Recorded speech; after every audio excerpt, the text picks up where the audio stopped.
우리나라의 주요 사망 원인은 지난해에도 역시 1위가 암, 2위가 심장질환, 3위가 폐렴이었습니다. 이처럼 사망 원인은 거의 바뀌질 않는데 사망률이 9위에서 7위로 우뚝 올라선 질병이 있습니다. 바로 노인성 질환인 알츠하이머병입니다. 급격한 고령화로 치매로 인한 사망이 급증하고 있는 거죠. 치매 사망률도 10년 만에 2배 가까이 증가했는데 특히 여성의 치매 사망률이 남성보다 2.3배나 높았습니다. 극단적 선택으로 인한 사망률도 다시 늘고 있습니다. 지난해 13,799명이 스스로 목숨을 끊었는데 전년보다 129명, 그러니까 0.9% 늘었고 하루 평균 38명이나 됩니다.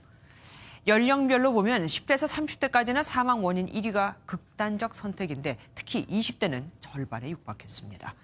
OECD 기준으로 우리나라 자살률은 인구 10만 명당 24.6명으로 OECD 평균인 11.3명을 크게 웃돌아 또 1위를 차지했습니다. 올 연말까지 불법 사금융 특별단속에 나선 정부가 지금까지 불법 사금융자 861명을 검거했습니다. 생활고를 겪는 서민들에게 27만 원을 빌려주고 다음 날 50만 원을 갚게 하는 등 연이자율 3만 %를 받기도 했고 청소년들에게 아이돌 콘서트 티켓 살 돈을 줄 테니 나중에 돈을 더 달라는 식의 신종 수법도 썼습니다. 김문영 기자가 보도합니다.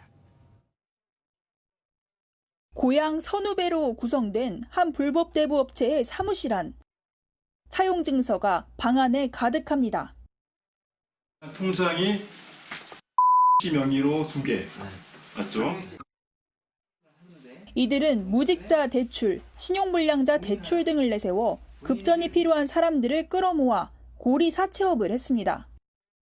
27만 원을 빌려주고는 하루 이자가 23만 원, 다음 날 50만 원을 갚으라는 조건 등을 내걸었습니다. 최고 연이자율이 3만 1000%인 겁니다. 현행 불법 사금융업자의 이자 제한 폭인 24%를 훨씬 뛰어넘은 불법 대출입니다. 피해자 대부분은 배달원과 가사도우미, 유흥업소 종사자 등 생활 형편이 어려운 사람들로 그 수가 3,610명이나 됐습니다. 코로나19로 어려움이 커진 가정이 늘어난 가운데 경기도 전역에 뿌려진 이런 불법 사채 전단지 건수는 지난해에 비해 올해 9월까지만도 2배나 늘어난 것으로 확인됐습니다. 정부가 올 6월부터 연말까지 불법 사금융 특별 근절 기간으로 선언하고 이렇게 지금까지 검거한 사범만 총 861명.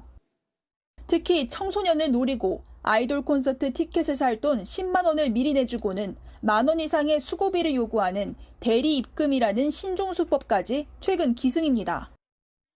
도심지는 물론 주택가 부분에도 불법 광고 전단지가 무차별 살포되고 있다.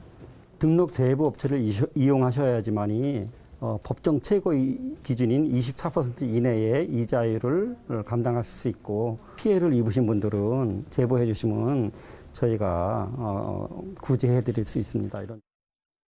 금융당국은 급전이 필요해도 금융감독원과 대부금융협회를 통해 등록 대부업체인지 확인해야 피해를 예방할 수 있다고 조언합니다.